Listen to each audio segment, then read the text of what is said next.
Assalamualaikum warahmatullahi wabarakatuh. Okey, hari ni nampak muka cikgu. Kukut lampai rindu. So, cikgu bubuhlah muka cikgu sama hari ni.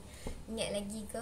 Lupa muka cikgu ni. Okey, so kita masuk di dalam bab baru. Okey, itu bab yang cikgu kira bab yang paling susah di dalam ke-88 bab di dalam tingkatan 5 ni. Okey, jadi kita akan cubalah untuk buat seringkas mungkin, semudah mungkin. Okey, kalau complicated sangat jangan rasa serabut. Okey, kita cuba. Okey, so bab penyata keuangan. Okey, so sebelum tu nak tahulah penyata keuangan ni apa kan. Okey, penyata keuangan ni dia adalah satu rekod keuangan. Okey, di satu kertas yang ada rekod keuangan, dan ada 3 jenis penyata keuangan yang kita akan belajar di dalam bab ni, iaitu penyata pendapatan, kunci kira-kira dan juga penyata aliran tunai. Okey, ada 3 ni. Jadi ketiga-tiga penyata ni awak kena tahu apa tujuan kita buat dia. Yang kedua, kita kena tahu macam mana format dia. Yang ketiga, kita kena tahu baca dia lah, apa yang ada di dalam penyata tu. Okey, so kita pergi kepada definisi penyata keuangan. Okey, so dia adalah satu bentuk laporan. Okey, dia melaporkan. Okey, so dia melaporkan kedudukan keuangan sesebuah perniagaan bagi satu tempoh yang tertentu. Okey, selalunya macam penyata pendapatan, kunci kira-kira kita akan buat dalam tempoh setahun. Manakala penyata aliran tunai ni selalunya kita buat dalam tempoh 3 bulan. Jadi dia ni satu laporan. Laporan apa? Dia menunjukkan kedudukan keuangan bagi satu tempoh yang tertentu. Okey, dan laporan keuangan ni, bila awak buka penyata keuangan ni, akan ada, kamu boleh tengok untung perniagaan tu, kamu boleh tengok kalau dia rugi, tengok rugi dia banyak mana, kamu boleh tengok aset dia ada banyak mana, kamu boleh tengok hutang dia ada banyak mana. Sebab tu kita kata dia bentuk laporan, sebab dia menunjukkan apa-apa saja dalam bentuk keuangan yang berlaku di dalam sesebuah perniagaan. Okay, kita pergi kepada penyata pendapatan. Tengok kat sini, nama pun pendapatan kan. Jadi apa yang ada di dalam tu memang ditunjuk pendapatan perniagaan, sama ada dia untung ataupun dia rugi. Okey, kita tengoklah. Okey, penyata pendapatan terdiri daripada akaun perdagangan dan akaun untung rugi. Dia gabungan 2 akaun. Okey, akaun yang pertama nama dia akaun perdagangan, akaun yang kedua nama dia akaun untung rugi. Okay. Akaun perdagangan ada jualan bersih, okey, kos jualan, manakala untung rugi ada hasil dan belanja. Okey, sebenarnya kalau awak tengok, sebenarnya akaun perdagangan ni apa yang akan ditunjukkan? Okey, dia akan tunjukkan dekat sini memang ada. Okey, ada jualan bersih, ada kos jualan. Sebab last sekali tu dalam penyata ni dia akan tunjuk dekat awak untung kasar. Okey, so di dalam penyata dalam jualan akaun perdagangan ni dia akan tunjuk untung kasar. Jadi dalam tu akan tunjuk ada jualan, ada belian, ada kos kamu nak menjual. Okey, jadi untung kasar yang akan diperoleh. Tapi akaun untung rugi, okey, dalam tu akan ada hasil dan belanja. Okey, nanti kita akan tengok apa itu hasil, apa itu belanja, dan hasil akhir dia akan menunjukkan untung bersih. Okey, jadi kalau tengok kat sini, penyata pendapatan dia terdiri daripada 2. Satu dia terdiri daripada akaun perdagangan. Okey, dia gabungan sebenarnya. Okey, yang kedua dia terdiri daripada akaun untung rugi. Okey, dan di dalam akaun perdagangan ni nanti hasil dia akan dapat untung kasar. Dan di dalam untung rugi kamu akan dapat nanti untung bersih. Okay, ingat tu je dulu. Okey, kita pergi kepada cikgu lupa padam, maafkan cikgu anak-anak. Okey, kita pergi kepada kunci kira-kira. Okey, jadi kunci kira-kira ni, okey, dia adalah satu penyata kedudukan keuangan. Nama lain dia ni lah, nama lain kunci kira yang ni, penyata kedudukan keuangan. Dan apa yang ditunjuk? Dia tunjuk harta dan hutang. Kalau tadi penyata pendapatan dia tunjuk untung ataupun rugi. Okey, berniaga dapat untung kan, berniaga dapat rugi. Tapi kalau penyata kunci kira-kira, dia tak tunjuk kita punya untung. Adalah dalam tu, tapi motif utama dia nak tunjuk harta kita banyak mana, hutang kita banyak mana. Cikgu ulang lah, kunci kira-kira dia tunjuk harta kita banyak mana, hutang kita banyak mana. Okey, jadi dalam ni dia akan tunjuk aset, dan aset ni nanti akan terbahagi kepada dua, iaitu aset bukan semasa dan juga aset semasa. Cikgu terangkan sikit aset bukan semasa ni apa. Okey, aset bukan semasa ini adalah, okey, nama dia bukan semasa kan. Okey, bila nama dia bukan semasa, maksudnya dia tak duduk dalam tempoh semasa. Maksud dia aset bukan semasa, ABS ni, dia duduk dalam tempoh yang lama dalam perniagaan kita. Okey, lama ni maksud dia lebih lama, lebih daripada 1 tahun. Aset-aset yang berada di dalam perniagaan lebih daripada 1 tahun. Okey, contoh dia macam bangunan, okey, kenderaan. Dia duduk dalam perniagaan kita lama. Okey, dan harga dia selalunya mahal lah. Okey, aset bukan semasa, dia duduk lama. Okey, aset semasa, dia duduk semasa tertentu je. Jadi sebab tu nama dia semasa. Setahun semasa saja dia duduk. Jadi aset semasa ni dia punya jangka hayat dalam perniagaan kita selalunya kurang daripada 1 tahun. Okey, dan aset bukan semasa ni selalunya cikgu terang kepada pelajar cikgu, kita kata SPBT. S adalah stok, B, P adalah penghutang ataupun orang yang berhutang dengan kita, B adalah duit yang berada di dalam bank, dan T adalah tunai. Okay, SPBT, aset semasa. Dia berada di dalam perniagaan kita, selalunya jangka hayat dia adalah 1 tahun sahaja. Okay, dan kecairan dia rendah. Kecairan ni maksud dia, kecairan dia tinggi. Kecairan ni maksudnya kebolehan aset tersebut ditukarkan kepada tunai. Okey, so makin cair aset tu, makin mudah kita nak tukar kepada duit tunai. Contoh macam tadi kan, aset semasa cikgu kata kita ada stok. Stok mudah nak tukar kepada tunai. Okey, sebab kita letak kat kedai, orang beli terus jadi duit. Okey, ataupun kita kata duit dalam bank, kita pergi ambil terus jadi duit di tangan. Jadi aset semasa ni kecairan dia tinggi, mudah ditukarkan kepada tunai. Aset semasa kecairan dia tinggi, mudah ditukarkan kepada tunai. Lebih cair aset, lebih cepat dia ditukarkan kepada tunai. Okey. Kemudian dan juga ditunjuk liability. Liability ini adalah hutang. Okey, jadi hutang kita ada dua juga. Liability semasa maksudnya dia berada dalam tempoh setahun. Okey, selalunya dalam tempoh setahun ni kita kata pemiutang, ataupun kita hutang dengan pembekal. Kita ambil barang niaga, kita hutang, selalunya kita bayar dalam tempoh setahun lah. Okey, sama juga dengan kita punya akaun semasa kita bila kita buat overdraft. Okey, overdraft, masih kan ingat overdraft? Overdraft bila kita ambil duit melebihi baki ataupun jumlah di dalam bank kita. Jadi dua ni kita sebut sebagai liability semasa. Liability yang kita selalu langsaikan dalam tempoh 1 tahun. Okey, kita ada juga liability bukan semasa. Maksudnya dia ada dalam perniagaan kita lebih daripada 1 tahun. Kita kena langsaikan dia dalam tempoh yang panjang, selalunya pinjaman. Okey, pinjaman selalu kita tak buat dalam tempoh setahun lah. Kita akan buat dalam tempoh 5 tahun ke, 10 tahun ke. Okey. Dan dalam kunci kira-kira juga menunjukkan equity ataupun modal. Jadi, cikgu ulang, kunci kira-kira tunjuk 3 benda. Dia tunjuk asset, dia tunjuk liability, dan dia tunjuk equity. Okey, asset adalah harta kita, liability adalah hutang, equity adalah modal. Okey, 3 benda ini ditunjukkan di dalam kunci kira-kira. Okey, cikgu clearkan sekejap skrin ni. Harap bersabar.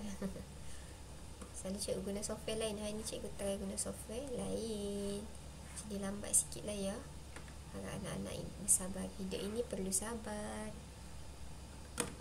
Okey, next, penyata aliran tunai. Okey, jadi di dalam penyata aliran tunai ni dia tunjuk apa? Cikgu nak ubah sikit. Okey, dia tunjuk punca perolehan dan penggunaan dana atau tunai bagi satu tempoh tertentu. Kita dah belajar pada bab yang sebelum ni kan, iaitu penyata aliran tunai dia tunjuk duit masuk dan duit keluar. Jadi inilah dia punca perolehan duit masuk dan penggunaan dana ataupun tunai duit keluar. Okay, dan dia mesti dalam bentuk cash lah, duit, ataupun dalam bentuk aliran wang. Okay, selalunya tempoh tertentu ni 3 bulan. Penyerta aliran tunai melaporkan kegiatan aliran tunai, khususnya kegiatan operasi pelaburan dan keuangan. Okay, dia tunjuk kita punya kegiatan aliran tunai kita, duit keluar dan masuk. So di sini dia takkan tunjuk untung, dia takkan tunjuk rugi, dia takkan tunjuk aset kita banyak mana, dia cuma tunjuk duit dan keluar masuk sahaja. Okay, so penyerta ini menunjukkan keupayaan perniagaan untuk menjelaskan liability semasa seperti bayaran kepada pembekal dan gaji kepada perniagaan. Okay, so penyerta ni memanglah dia menunjukkan keupayaan kita untuk menyelesaikan hutang kita dalam jangka masa pendek, sebab dia menunjukkan cash kita. Setiap hujung bulan cash kita ada banyak mana, setiap hujung bulan cash kita ada banyak mana. Jadi dia menunjukkan keupayaan kita untuk membayar liability semasa kita. Okay, so kalau kata tiap-tiap kali hujung bulan duit kita hutang je ataupun duit kita sikit je, maksudnya kita kurang mampu. Okay, so kita tengok butiran dalam penyata keuangan. Okey, jadi anak-anak, cikgu nak kamu tengok di sini, cikgu ubah muka cikgu bergerak ke sini. Okey, jadi anak-anak sila tengok. Okey. XYZ Enterprise penyata pendapatan. Okey, kalau awak perasan di sini di atas sekali mestilah nama perniagaan kita. Okey, kemudian diikuti dengan nama penyata kita. So di sini penyata yang ditunjukkan adalah penyata pendapatan, iaitu akaun perdagangan dan untung rugi. Okay, dan kalau awak tengok nama dekat bawah ni, okay, dia bagi tempoh. Okay, tempoh laporan ini diambil. Jadi laporan ni berlangsung pagi tahun berakhir 31 Disember. Maksud dia ni penyata pendapatan untuk tahun 2016, untuk setahun. Okay, so ayat dia nampak tu, bagi tahun berakhir. Dia tak guna perkataan pada. Okay, 2016. Selalunya kita buat penyata pada hujung tahun lah kan. Okey, so 31 Disember 2016 ni dia punya format lah. Dekat atas dia tu nama perniagaan, kemudian nama penyata dan dia punya tempoh dia. Okey, kemudian kalau tengok kat sini ada 3 kolom. 3 kolom ni awak jangan risau, sebab kita tak belajar buat sebiji seketui. Kita cuma kadang-kadang disuruh isi tempat kosong ataupun dia minta kita mencari jualan bersih. Okey, dia mencari di sini. Okey, mari kita tengoklah satu per satu.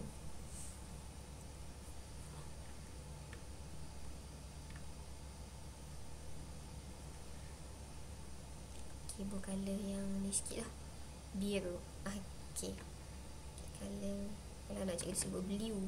Okey, so di sini kita ada jualan. Okey, mula-mula penyata pendapatan dia mesti mula dengan jualan. Okey, so jualan dia mesti letak dekat hujung. Okey, so kita nak baca, kita tengok hujung tu lah. Okey, jualan dia 200 ribu. Okey, dan dia tolak dengan pulangan jualan. Okey, pulangan jualan ni maksud dia apa? Maksud dia bila kita jual barang, jualan tu maksudnya kita. Bila kita baca nama istilah kat sini, kita kena letakkan cerita tu pasal kita. Kita jual. Maksudnya kita sedang membuat jualan lah di sini. Okey, so jualan ni maksud dia kita tengah jual ke orang. Okey, kemudian pulangan jualan ni bila kita jual, mungkin item yang kita jual tu rosak ataupun item yang kita jual tu salah, kita bagi item yang salah kat dia. Okay, jadi customer pun mai dan pulangkan balik dekat kita. Itu kita sebut sebagai pulangan jualan. Jualan yang dipulangkan kembali kepada kita, mungkin akibat daripada item tu rosak, mungkin akibat daripada item tu tersalah bagi. Okay, jadi dia pulangan jualan ni memang akan mengurangkan hasil jualan kita lah, sebab dia bagi balik kat kita. Jadi kita kena bagi duit balik kat dia. Okay, so jualan tolak pulangan jualan, maka kita akan dapat, oh ni lah jualan yang sebenar-benarnya berlaku pada tahun ini, selepas kita kira apa yang orang pulangkan balik kembali kepada kita. Sebab tu nama dia jualan bersih. Okey, ingat dah, jualan dia tolak pulangan jualan, kita akan dapat jualan sebenar pada tahun tersebut. Nama dia jualan bersih. Okey, sampai kat sini, ini cerita dia yang pertama, cerita pasal jualan. Okey, kemudian kita nak pergi cerita pasal belian pula. Okey, jadi ni nak cerita pasal belian. Oh, belum lagi nak cerita pasal kos kita menjual. Okey, kos kita menjual. Bila kita nak menjual, mesti kita kena tanggung beberapa kos kan. Okay, kita tengok kos jualan. Okey, kos kita nak menjual. first kali kita akan letak inventory awal. Inventory awal ni adalah kita pergi kira stok pada awal tahun. Okey, contoh macam ni stok awal tahun kita. Okey, macam ni setahun kan untuk 31 Disember. Jadi ni adalah stok pada 1 Januari lah 2016. Okey, stok awal adalah bila kita kira stok kita ada banyak ni pada 1 Januari. Okey, kemudian belian. Ingat tak cikgu kata bila kita baca kat sini kita assume aktiviti kita. Jadi bila belian ni aktiviti kita membeli. Dan istilah belian ni khas untuk aktiviti kita membeli barang niaga, barang yang kita nak berniaga tu. Okey, contoh kalau kata ni perniagaan alat tulis, jadi kita beli alat tulis yang untuk kita niagakan di sini. Okey, so ni adalah jumlah belian kita lah. Tolak dengan pulangan belian. Okey, sama dengan cerita pulangan jualan. Pulangan belian adalah bila kita beli barang tu tersalah ataupun barang tu kita rosak, kita dapat rosak, jadi kita pulangkan balik. Okey, so nampak tak dia duduk tak ni? Sebab dia tak mau campur tau dengan inventory. Inventory ni dia letak tak ni duduk sorang-sorang lu, biar api kat dia. Okey, jadi bila belian, tolak pulangan belian, kita akan dapat belian bersih lah. Sama cerita macam jualan. Okey, kita akan dapat banyak ni rupanya belian yang kita buat selepas kita tolak dengan belian yang kita tak ambil. Okey, kemudian lepas kita dapat nilai belian kita yang sebenar-benarnya, kita akan tambahkan dengan kos-kos kita membeli barang ni. Okey, contoh kalau kita beli barang kat Shopee kan, antara kos yang kita kena tanggung kalau kita tak claim voucher adalah kos pos. Okey, so itu kita panggil angkutan masuk. Itu juga dikira sebagai kos belian. Okey, so angkutan masuk, upah atas belian. Upah atas belian ni kita upah orang untuk angkat barang. Contohnya barang kita naik lori, kemudian kita nak angkat barang daripada lori tu ke kita punya kedai, kita upah orang. Okey, itu upah atas belian. Insurans atas belian. Okey, kadang-kadang kita beli barang, kita insurans supaya kalau jadi apa-apa kita dapat pampasan. Okey, dan duty import. Duty import ni adalah cukai untuk barang yang kita beli secara import. Jadi 4 benda ni adalah kos belian. Kos kita beli barang kita. Okey, so dia kena ditambah dengan belian lah, sebab kita nak tahu kos kita beli barang apa. Semua ni kos kita beli barang ni. Okey, so bila kita tambah semua, tengok nama dia apa. Kita tambah dari belian bersih, tambah kos dia ni, kita kata kos belian. Maksudnya inilah kos yang telah kita keluarkan untuk kita membeli barang niaga kita punya kos kita bayar untuk angkutan, untuk orang angkat barang ni, rupanya kos dia. Okey, jadi kos dia duduk tang ni. Dia letak kat tengah. Buat apa ni duduk tang ni tengah-tengah? Sebab dia nak pergi bagi kawan dengan ni. Dia nak bagi kawan dengan stok awal. Okey, cikgu padam nampak serabut kan? Gimpa pening pula. Empon ni kan dia serabut. Okey. Okey, so dia duduk tang ni sebab dia nak bagi kawan dengan stok awal. So apa yang dia buat? Dia tambah sebab dia nak kira, rupanya ni barang yang dia beli, yang ni stok yang ada, sedia ada dah. So rupanya lah ni kita ada 174,000 kos barang kita membeli. Asalnya stok kita ada banyak ni, kita beli banyak ni, dan dah ni kita ada kos barang yang untuk kita sedia nak jual. Kita ada stok awal kat sini, kita ada barang beli yang kita duduk tang ni. Okey, jadi kita tahulah stok kita banyak ni. Kemudian kita letak kat sini, okey, inventory akhir ataupun stok pada 31 Disember. Kita tolak pula bila kita kira-kira hujung tahun, stok kita yang tinggal banyak ni rupanya. Okey, so dia duduk bawah ni sebab nampak ni dia guna perkataan apa? Tolak. Okey, dia tolak. So bila kita ambil kos barang untuk dijual, tolak dengan inventory akhir, kita akan dapat nilai ni. Okey. So yang ni sebenarnya kita panggil kos jualan, tapi tak tulis lah kat sini nama dia kos jualan. Okey. Kos jualan, kos barang dijual. Okey, duduk tang ni. Okey, jadi bila kita ambil kos barang untuk dijual, tolak inventory akhir, kita dapat nilai di sini. Kenapa dia duduk kat hujung? Selalunya bila dia duduk hujung ni, selalu dia nak bagi kawan dengan yang kat atas dia. Okey, so kita tengok kawan dia siapa? Jualan bersih. So apa yang dia akan buat ni? Ni jualan kita, maksudnya hasil kita berniaga. Yang ni kos kita. Kos kita beli barang. Jadi sebenarnya kita nak buat apa ni? Ni hasil kita, ni kos kita. Kita sedang cuba untuk cari untung. Okey, ni hasil kita berniaga, yang ni kos kita beli barang. Okey, so hasil kita, jualan kita 200,000, ni kos kita. Jadi kita tolak lah jualan, tolak dengan kos kita, kita akan dapat untung kasar 87,000. Kenapa nama dia untung kasar? Sebab untung ni dia masih belum kira kos-kos lain macam kos elektrik, gaji, kita tak kira lagi.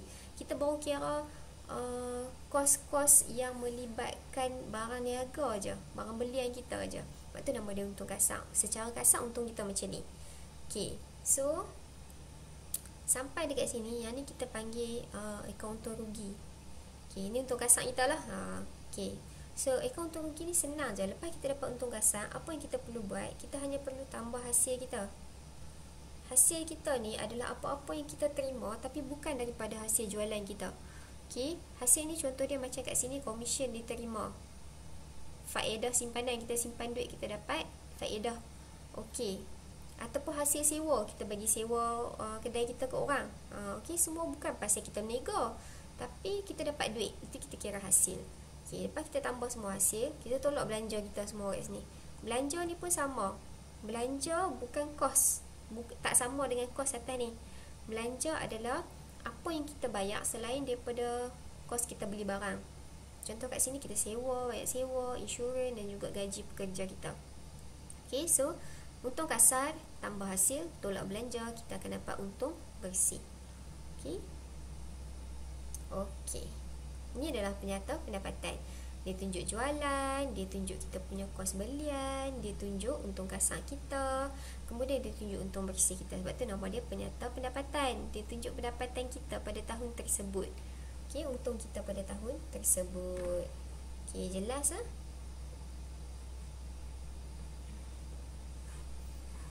Okey, next slide. Padam lagi, aduh muka ni. Okey, jualan bersih. Jualan bersih ialah jumlah jualan barangan dan perkhidmatan setelah ditolak dengan pulangan jualan. Okey, sama macam tadilah. Pulangan jualan merujuk kepada barangan dan perkhidmatan yang dipulangkan kembali oleh pengguna kepada perniagaan. Okey, so apa-apa yang pengguna pulangkan itu kita panggil pulangan jualan. Jualan bersih sama dengan jualan tolak pulangan jualan. Okey, kos jualan. Kos jualan adalah kos dan belanja untuk membeli barang niaga. Okey, kos untuk kita beli barang, kita nak niagakan. Contoh dia inventory ataupun stok kita, belian, kita beli barang, pulangan belian dan angkutan masuk. Okey, belian bersih pula. Belian bersih adalah perbezaan antara belian dengan pulangan belian macam tadilah. Okey. Pulangan belian adalah barang yang dipulangkan kembali kepada pembekal. Okey, sebab kita yang membeli jadi kita pulangkan kembali kepada pembekal. Belian bersih sama dengan belian tolak pulangan belian. Okey. Kos belian adalah kos barang yang dibeli. Tadi kos jualan kan? Kos jualan kos barang yang kos kita nak menjual. Jadi dia termasuk dengan inventory, beli barang. Tapi kalau kos belian, maksud dia kos kita beli barang tu. Kos kita membeli barang saja. Sebab tu dia termasuk, tengok kat sini. Okey. Kos barang yang dibeli setelah ditolak pulangan belian dan segala kos untuk kita beli barang, termasuklah angkutan masuk, upah atas belian dan insurans atas belian. Okey. Kos belian sama dengan belian tolak pulangan belian tambah belanja atas belian. Okey, so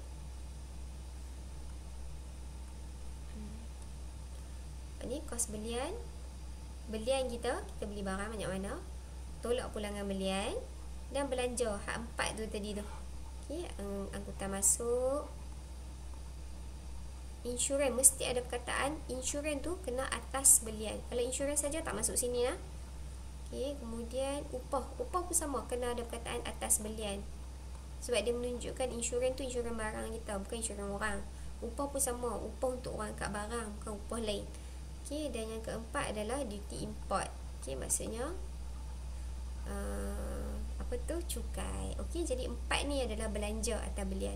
So kos belian ni adalah belian tolak pulangan belian tambah belanja 4 ni.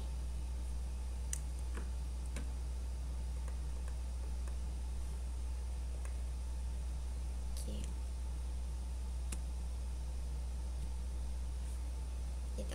Pergi pula tu.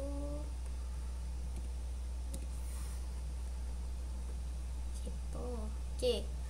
Okey, so ni belanja. Cikgu terang dah tadi kan, belanja adalah kos yang dibayar dalam perniagaan.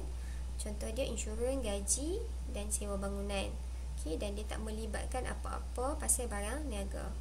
Okey, untung kasar kita dapat, nampak ni. Untung yang diperoleh lepas kita kira belanja dan hasil yang berkaitan dengan aktiviti utama, maksudnya jual beli.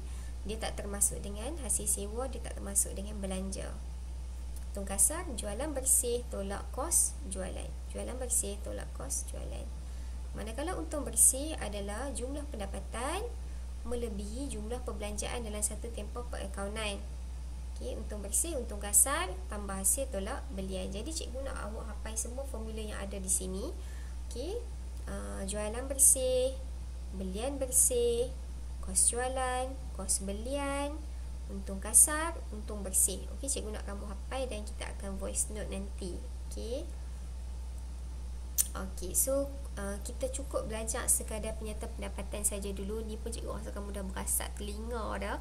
Okey, sekejap kita akan buat latihan. Cikgu akan bagi di dalam Google Classroom dan cikgu akan maklumkan apa yang perlu kamu buat. Okey, itu sahaja untuk hari ini. Terima kasih sebab sudi menonton dengan cikgu. Okey, Assalamualaikum warahmatullahi wabarakatuh.